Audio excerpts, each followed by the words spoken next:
Kogo my tu mamy? Idziesz do miasta. Mam rację?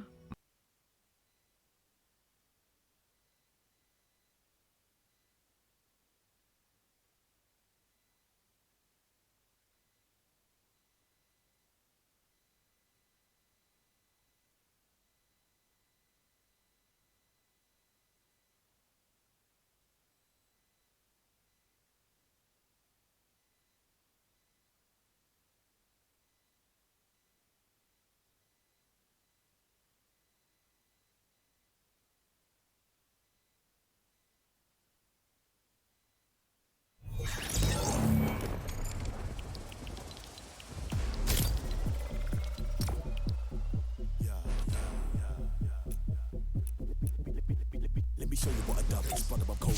Go with the most love. Drop in with the squad, does it? Look, now you can start my skill, chop my bill. There's some of our coming at it, I'm so ill.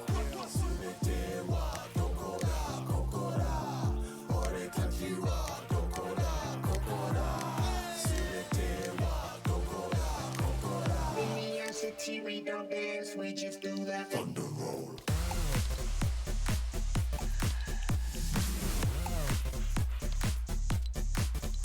Right from the undergrowth, run the show. I'm the one who knows where's fun to go. I'm a humble soul, but uncontrolled. You wanna rumble, bro? Thunder roll. Anything you need, I'll get that. Let me take the lead, don't sweat that. If you wanna eat, I'll chef that. Come and move your feet, I'll let that. Anything you need.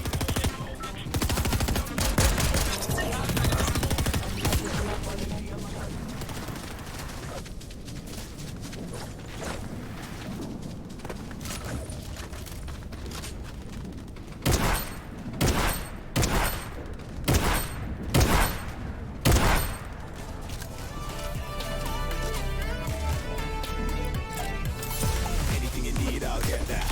Let me take the lead, don't sweat that. If you wanna eat, I'll chef that. Come and move your feet, I'll let. Anything you need, I'll get that. Let me take the lead, don't sweat that. If you wanna eat, I'll chef that.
My ear to the wall behind me that separated Lindsay's room from mine.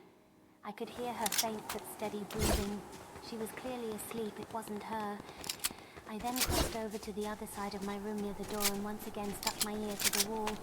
Alicia's snoring was quite audible, there's no way it was her.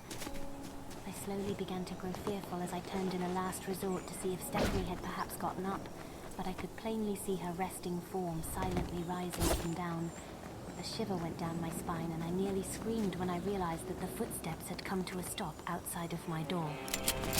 Despite all the lights being out, I could clearly see the looming dark shadow of a form through the tiny crack at the foot of my door. I dared not move. Whatever it was just standing there, waiting. Then, to my horror, my doorknob slowly began to jiggle. Gently at first, but then growing violent at the realization of it being locked. The noise of it eventually woke my roommate. She sat up, blinking in confusion.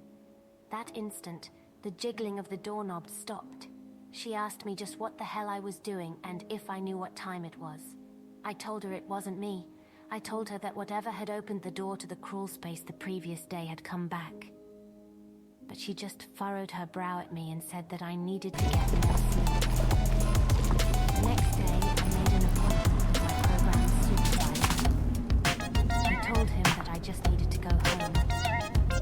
He tried to tell me that I was just homesick and that it would pass, but I insisted. He eventually gave up and let me see my parents. Anything you need, I'll get that. They were able to change the date of my return flight to the following morning. I really wanted to get out of there that day, but understandably that was the soonest they could manage. Unfortunately, this meant that I would have to stay one more night in the apartment. When I returned, I tried to tell the others about what had been going on. I knew I was going to be getting out of there and would be out of danger, but I was still immensely worried for their safety. but none of them took me seriously. They looked at me as if I was a mad woman.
They didn't say anything, but I was sure they all thought I was going home because of some sort of mental breakdown.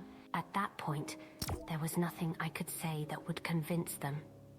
So, that night, I locked my door and hesitantly went to bed. And right on cue, once again around 2 o'clock in the morning, I was awoken by the rapid footsteps scampering around the apartment. I could hear the door to the bathroom begin to creak open, followed by the door at the end of the hallway. The footsteps grew louder and faster as they moved through the apartment. And finally, once more, they came to a pause outside of my door. I could hear breathing this time, slow and heavy. I sat up in panic, and to my horror, I saw that Stephanie had forgotten to lock the door behind her after getting up to use the restroom. It was right outside my door, and I did not know if I had time to jump up and try to lock it before the thing realized there was nothing blocking its way. I hesitated a moment too long, and by the time I had sat up straight in my bed, the handle slowly began to turn.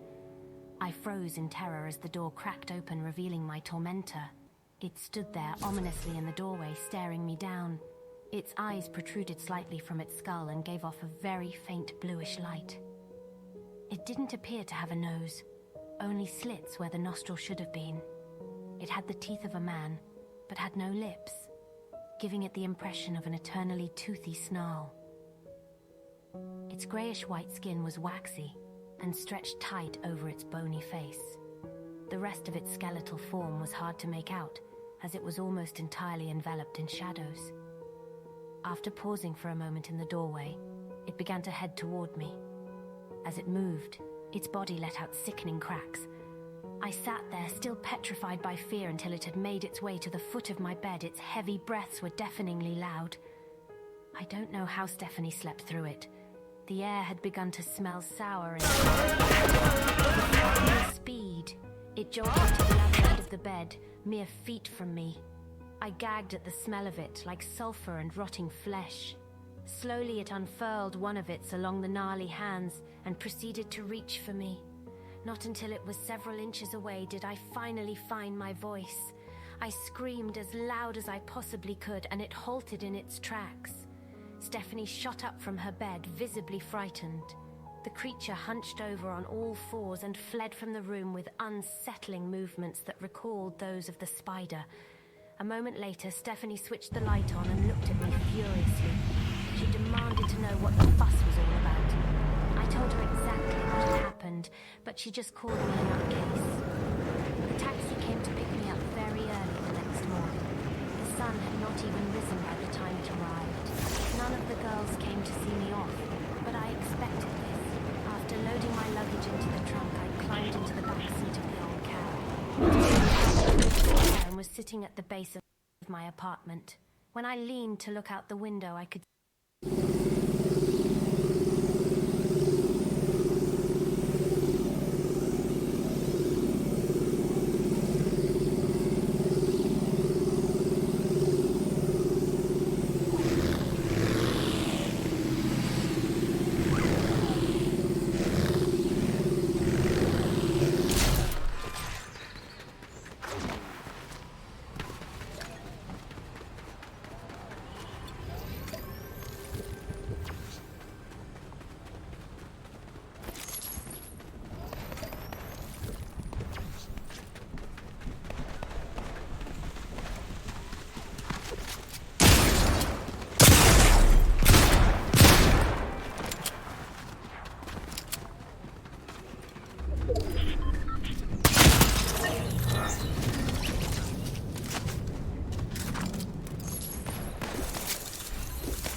see where my room had been, my face contorted into a mixture of panic and concern. There, looking out of my old window, was the creature. Its unblinking eyes bore into me, and its lipless mouth curled into a snarling grin. Before I could say anything, the cab driver had taken off, leaving that hell house far behind. I tried to warn them, I really did. I did everything in my power to try to warn them of the danger that they were in, but none of them listened to me. There was no way I could have stopped what happened after I returned home. You see, several weeks after returning to the United States, I received a phone call from the program director. He informed me that a day before the program ended, all 3 of my past roommates had been reported missing. The authorities had no idea just how long they had actually been gone for, as they were only recently discovered to be missing when the program director went to check on them after none of them made it to the end of the program wrap-up meeting. They assumed it had been at least a week or 2 since all the food in the apartment was expired. There was no sign of forced entry, and no valuables were missing.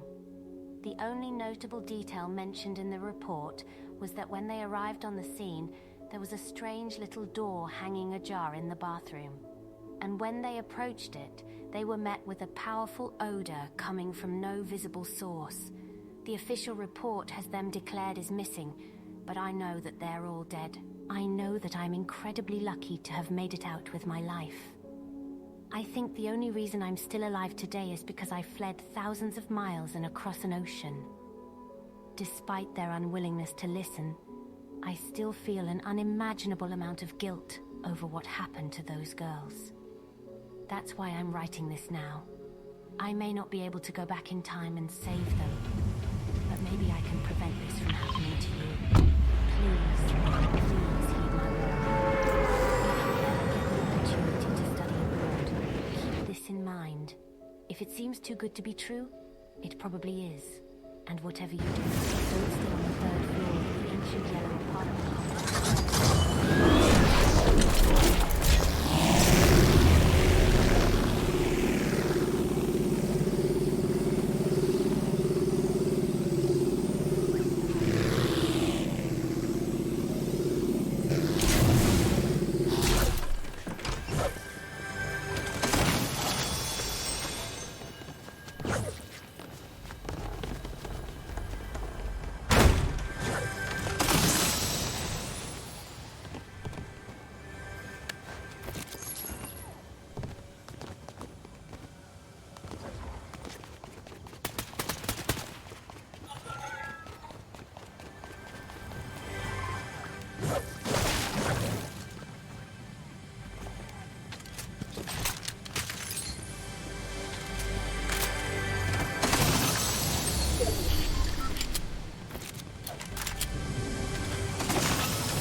I'm about to bust right now. I'm about to bust. I'm about to bust. Oh, bust. I'm about to bust. Oh my God. Oh my God.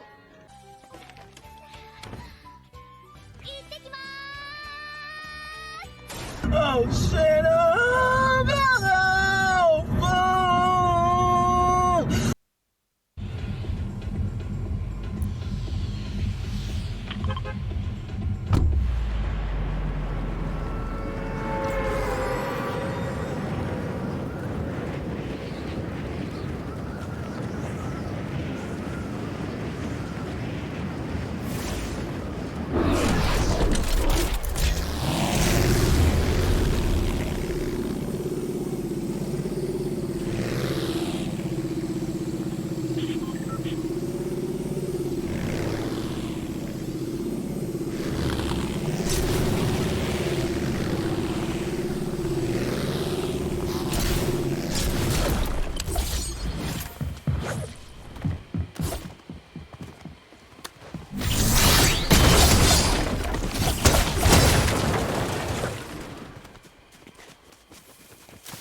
Stretch this ass.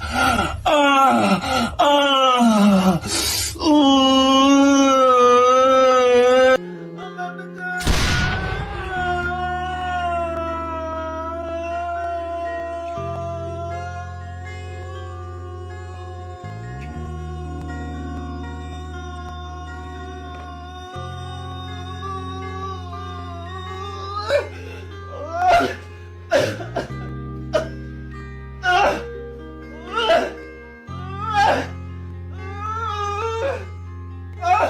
Thank you so much.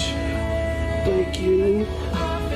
Let me be just what I need to bust. Let me just be what I need to bust. Cause I'm busting. I'm busting. I'm busting.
I have already a prawn suit.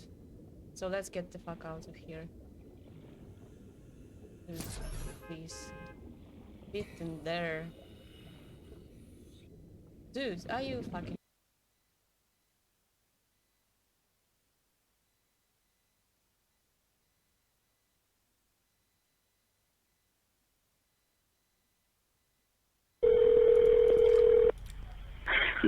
What is the location of your emergency? 4748 France Court. Is this a police or medical? My boyfriend is dead. Okay, send the line for the fire department. Do not hang up. Jesus, well that starts really hardcore. Sorry, Rich. Just tell me exactly what happened there. My boyfriend and I were playing last night, and I put him in his case and we were playing.